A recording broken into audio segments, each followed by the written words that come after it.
Well, I am honored today to introduce a gentleman who has come in from Oklahoma City. Dave Wattenbarger is the Regional Giving Manager for the State of Oklahoma's Food Bank. And he's got quite a story to tell, and I think we know that he has to have passion to do the work that he does to make sure that the hungry in our state are fed. And I want to introduce to you now Dave Wattenbarger. Thank you for having me. I'm very happy to be out here.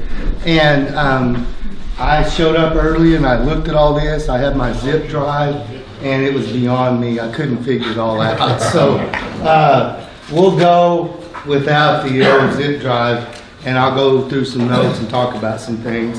One of the things that I want to do is just bring awareness about the Regional Food Bank. You know, I was hired September of last year. And at the Regional Food Bank, we are the largest private charity regarding hunger in the state. There's us and our sister food bank in Tulsa. And we cover 53 counties. Tulsa covers 24 counties. And how we do what we do is with community partners and agencies. For example, we have around 1,350 to 1,400, it always fluctuates, schools and community agencies and partners that we work with that serve as the place where the public can come to and get the food that we deliver. So you can kind of think of the Regional Food Bank, ultimately we're like a huge distribution center. Has anyone ever been to the Regional Food Bank in Oklahoma City and taken a tour or anything? You have? When did you go, sir? About 10 years ago. About 10 years ago? You know, one of the things is people are often shocked by, you know, the size of it, the magnitude of it. And the thing is, last fiscal year, we shipped out 52 million pounds of food to those roughly 1,400 agencies and schools that we work with. And we serviced about 126,000 people a week that came through. You know, we have a variety of programs. In essence, we work with senior citizens, and in Oklahoma, if you look at the senior citizens, you look at the statistics, it's 1 out of 11 that struggle with inconsistent access to food. It's 1 out of 11 that are making those hard choices. You know, do I pay my heat bill or do I buy food? What about my medication? We've also seen a lot of seniors that are raising grandchildren. You know, that happens quite a bit too, and we've seen that quite a bit. Another population we work with is, you know, the children. If you look at our statistics, we're very big in statistics. You know, of that 126,000 last year, 36,000 of those, or 37% were children. And we have a backpack program that we sponsor and that we do. We saw a big increase in that last year. And we had about a 24% increase on that program.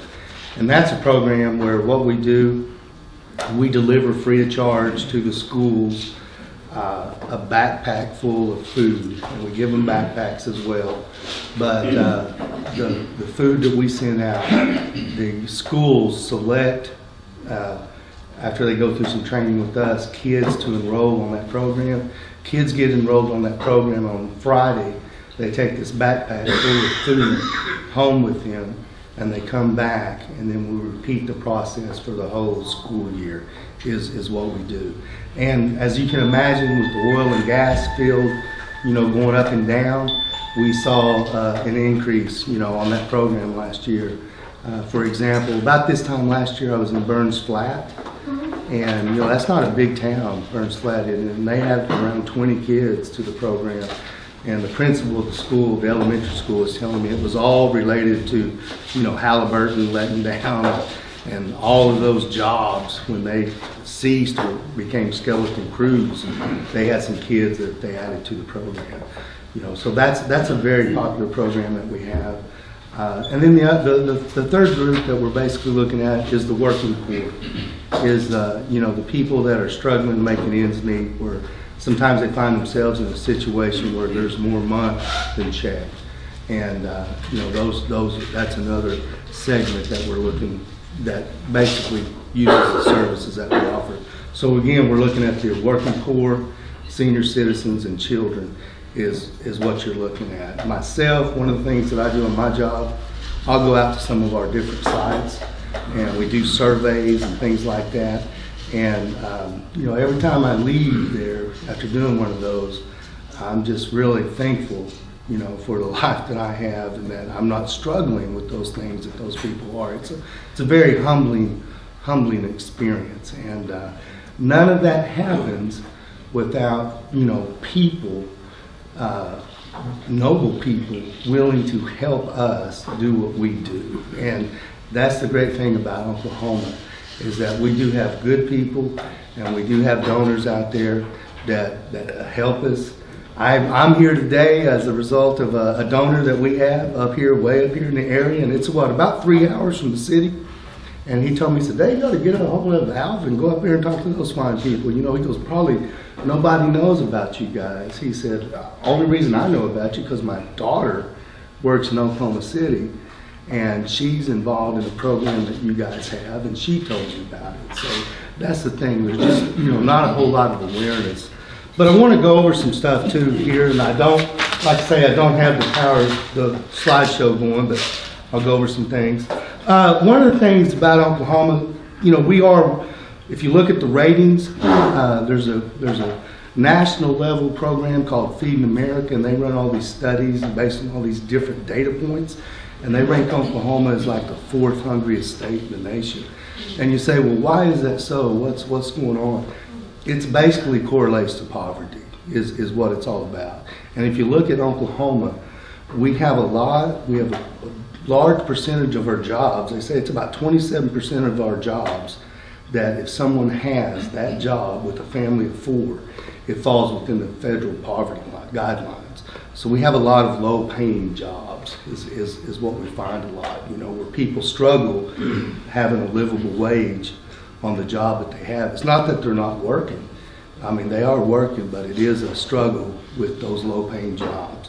And then if you add something, one of the things that I've seen is I've traveled out to places, you might have a situation where I went up to Ponca City a while back, had a man came through there, and he was telling me that he was a sheet metal worker, a bricklayer, that type of work, and he fell off a scaffolding and injured his back. And it wasn't long after that, he then had a kidney problem. So he had 2 major crises back to back, pretty much, that befell upon him. And, you know, he had 3 children, and he was in a bind. And he was coming to the place that we work with in Ponca City, and he told me, he said, you know, I'm probably going to be down for about 6 months. But once I get on my feet, I'll be okay. But am I ever grateful that this place is here as a safety net for me during this time period? You know, he said, this has been a very humbling experience for me. He said, I've never been in this type of position, but, you know, I fell off that, and then I had the kidney problem, and here I am. So for him, you know, like I say, he just stressed the safety net aspect a whole lot, is what he did. If you look at the stats in Oklahoma, those that struggle with, you know, inconsistent access to food, it's 1 in 6. If you look at our general population, it's 1 in 6. And again, with elderly, it's 1 in 11. With the children, it's 1 in 4 is our data there. Does anybody know, like up here with the backpack program, is anybody connected with that at all? You are? Or do they do that at school? We did the nutrition program during the summer. That's great. Was this your first year to do that? Second? That's really, really good, and I'll tell you why. We were the lowest participating state in the nation in that program. We were 51 when they counted District of Columbia on the number of places that participated in that. And, you know, we've put a lot of effort to increase that, and we've actually jumped up about 10 spots the last couple of years. So thank you so much for doing that, because that's a really big deal. There has been a backpack program through the schools. Yeah, And there was and I think it's still happening, that the counselor, there are funds that are given to her to do that. yeah, that's good. That's good. And that's another thing, like with the food bank, one of the things that we're able to do, because we fall underneath that Feeding America system, we're able to purchase stuff through these large, huge wholesalers like ConAgra and Kraft. We're able to buy 6 pounds of food with $1. So we can stretch that dollar a long, long ways. And that's like when people will come and they'll say, hey, we want to do a food drive. You know, we're never going to tell anyone, no, don't do a food drive. But we do try to steer them towards doing a fund drive because the impact is so much larger. You know, if I go buy $1 worth of a can of, green beans, well, that's a can of green beans. If you give the $1 to us and we go through our huge wholesalers, then we're looking at, the 6 pounds of food. The USDA counts a meal as 1.2 pounds. So that's a reason that we do that. We really stress people to do fund drive. So if you look at the number of people, just to put that in perspective, I know we probably have some Sooner fans in here, right? If you fill up Gaylord Memorial, not many,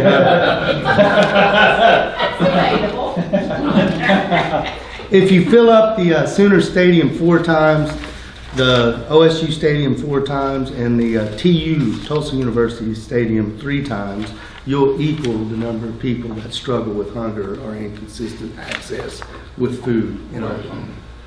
Is there a difference between portions of the state east of I-35, for instance, as opposed to west side? East, the southeast. Predominantly part of the southeast. Southeast is, if you look at the numbers, and I've seen those maps, the southeast is the poorest.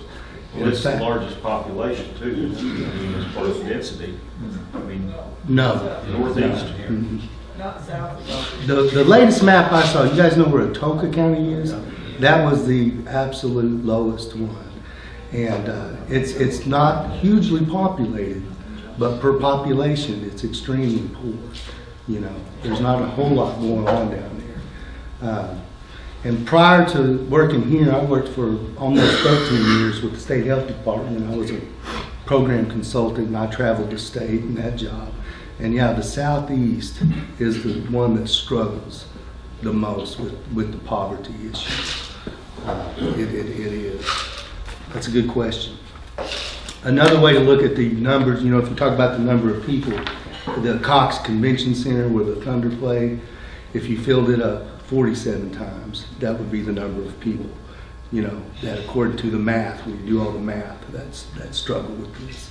And, the things that I have found since I started working here, and I was telling John, my father retired a while back, and he started volunteering at one of our community partners, which is the First United Methodist Church where he works or where he lives. And he told me, he said, Dave, I have no concept about this segment of society that lives, because I haven't been into contact with them. And, we serve people that come here and get the food. He said, it's really been an eye-opener for me because, frankly, I just didn't know that this segment, existed or existed to the extent that it did even, And he said, it's really something. And for him, he's 77 years old, talking about the elderly people too, that really struck him. And in regard to the logistics, how many trucks do you operate out of Oklahoma City and Tulsa to deliver this? I don't know about Tulsa, but I know about us. We have a fleet of about 8 trucks. Okay. And we have, I think it's a 48,000 square foot mile, delivery system. And the great thing about that, we cut our deliveries in about half of what they should be. And how we do that is, I'll just use it as an example. We'll load up our truck, we'll take it to Weatherford. But the volunteers from Thomas will come over in their pickups, their F-150s, and they will get the food, take it back to Thomas. We don't go to Thomas, And we do that. Alva? We do come down. But the thing is, like I say, we do that over and over and over again. It cuts us down a whole bunch. One of the things that I really, really like about the food bank is the efficiency of it. You know, they are fanatical about saving money. I mean, and they've opened themselves up to what they call a lean process. They have experts. I'm sorry about my voice. I've struggled a little bit with the cold. But they've opened themselves up to this lean process. They've had the OU engineering department and all these other experts in the field come over and they look at everything. And they say, what can we do to become more efficient? You know, what can we do? They did something where they got a grant and they had all their lighting go LED. We have a 200,000 square foot warehouse. Saves about $1,500 a month. You know, we save about 50 grand a year with cardboard. We have the efficiency where when we get $1, 96 cents of that dollar goes towards fighting hunger, you know, food. 4 cents goes towards like my salary and different funds that we do. That's extremely, extremely good. And a lot of people say, well, you know, how do y'all do that? Here's 2 ways that we do it right here. Sir, did you see the volunteer center when you went out there? When you went to the food bank? Yeah, you know, the volunteer center is huge. And what that allows us to do, last fiscal year we had over 42,000 people come through that volunteer center. And it saves us $4.38 million in labor. Volunteers come and they pack food, and they actually put together about 1/4 of the food that we send out of the center. So volunteers, you know, do that. We don't have to pay for it. Another thing we do is we have for free a contract with the Department of Corrections, the Mabel Bassett Prison. They have a crew of 10 that are within 6 months of release. They come over and we do what we call retail recovery, and we get about 11.3 million pounds of food from the Walmarts and all these other big chains. And it's stuff where the food is fine, but maybe it got dropped off a forklift, or, you know, these kind of things happen and they can't sell it to the public. They give it to us. The Mabel Bassett crews, they go through there and they check everything and they sort it and they do all this. They also do our cleaning and stuff. Those are 2 things that saves us a lot of money, you know. So myself, like I say, I worked for the state for all those years, and I look at this place, just how fanatical they are on the money part, and to have that at that 4 cents, I think that's pretty incredible. You know, and I like it, and I see where they're constantly, you know, what can we do? That lean process came up, and they said, well, you guys should put some on your forklifts for your drivers in the warehouse, the order pickers. You should put some scales on those where they can get that and go and not have to drop it off and then go back. Saves about 20 minutes per truck. You know, and that makes a big difference. And you add that up over a month, you know, that adds up. And we got a grant to get the initial scales purchased, but we, you know, recouped money big time, you know, real fast. So, and out of our agencies and our partners that we work with, you know, over half of those are faith-based, and they're volunteers, and that's a big deal too. We have another thing going on right now. We've had it with the FFA. The FFA is a big supporter of the food bank. One of the things those kids do is they'll donate their animals, their pigs and cows, to us, and we'll get them processed. We have a partnership with Farm Bureau and some others, and those animals are turned into beef and pork sticks that we use in those backpacks. You know, so that's a free thing. Last year, the FFA set a goal. They wanted to do 1 million beef sticks to donate to the regional food bank, and they made it. And they donated over 540 animals. You know, so that was a big deal. And I know I saw on the list, you know, Alva's involved, and I met some Alva kids at the Tulsa State Fair. So that's a really good group that we're involved with as well. Am I doing okay on time? About Pretty close. Pretty close. But anyway, another thing that I would like to stress, since I'm out here in this country, we're partnering with NutriBlend. NutriBlend has a deal where it's been around for a couple of years. It's called Drive to Feed Kids. And what they do for places that purchase their products, they accumulate points, and at the end of the year, they can turn these points into cash for a local charity that feeds kids. And so last year we had some of those come through where they chose us with our backpack program. And so that's pretty neat. So if you guys could get the word out, hey, if anybody's doing these NutriBlend points, sure would love to think about the regional food bank with that. And I would like to stress too, like I say, as I wrap up, just the efficiency with the regional food bank. I can't stress that enough. I mean, we purchased 600-pound bags of cereal, for pennies on the dollar. With our deliveries, we do that. I mean, we are a tight ship. And, the 4 cents, that's unheard of. We're always awarded, there's a deal in the state called GuideStar, which talks about transparency and the #1 nonprofit and all that. We've won that award years running. And, we're very proud of that. We're always on top of that. And that's a very big deal to us, with the public and the perception and the trust. And, we take all that very, very seriously. But anyhow, I'll get going here. But thank you. Anybody got any questions or anything? How do you do, or can I go to your website to look on how to do a fundraiser versus a can, You can. And I'll give you a card and talk. Okay. I'll give you a little info on that. And that's a very popular thing. One of the things we do with that, for example, with the backpack program, there's a group down in Moore. We developed a web page with them, and people donate to that, and they do a big event. I can go into more details, but yeah, that can all be set up, and we do that quite a bit. Another thing that we do is cause marketing with places, like Okie Car Wash, for example. There's several of those. They say, hey, we'll give you X amount of dollars, and we in turn will do certain things for them. We have a partnership with Channel 9 and others, and we really push them, and we funnel a lot of people down to them during those time periods. That's another thing that we do. So, but yeah, that's a very good question. Is the Alva Wesleyan Church, you guys' center here, is that the same thing? I believe so. Yeah. And that's another point. You can go to our website. I had it on the PowerPoint, but you can go Google Regional Food Bank of Oklahoma. It pops up. You'll see on the top, it says learn more. Click on that. Then you go to the middle, you'll see a map, and it has 2 links, and one of them says read more. Click that. Then you'll see an Oklahoma map, and to the left, it has a drop-down box, and it has the 53 counties. You can plug in your county, and that's what we call a County 1 sheet, and it shows you where we're involved in that county.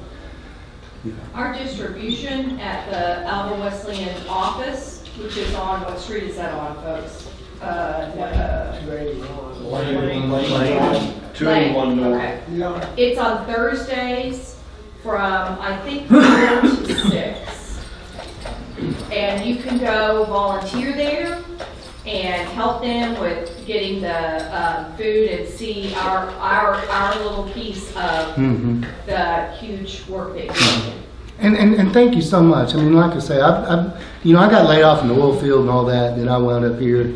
And I'm telling you, every time I go out to one of our sites and do something, it's just, it's very humbling, and it makes me feel so grateful. But it also, I meet just so many awesome people, because it really is. Your sign out here says the best people, something like that. It really is. When people are involved in something like this, it touches upon the most noble part of us. When you actualize that, when you say, I'm going to be more about than just myself, that's a really big deal, and that's what it takes. And I'll tell you another thing.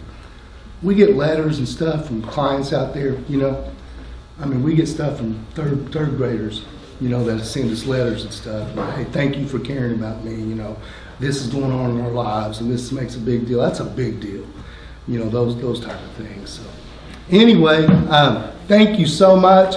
Any of you are ever in Oklahoma City, we're just north of the airport on 36 between Meridian and MacArthur. Give me a holler and say, I've got the cards up here. Holler at me and let me take you on a tour. We do that all the time. We take people on tours and stuff. Come by, I'd love to see you. Thank you so much for having me. And I'll get with you too, and we'll do that. Thank you.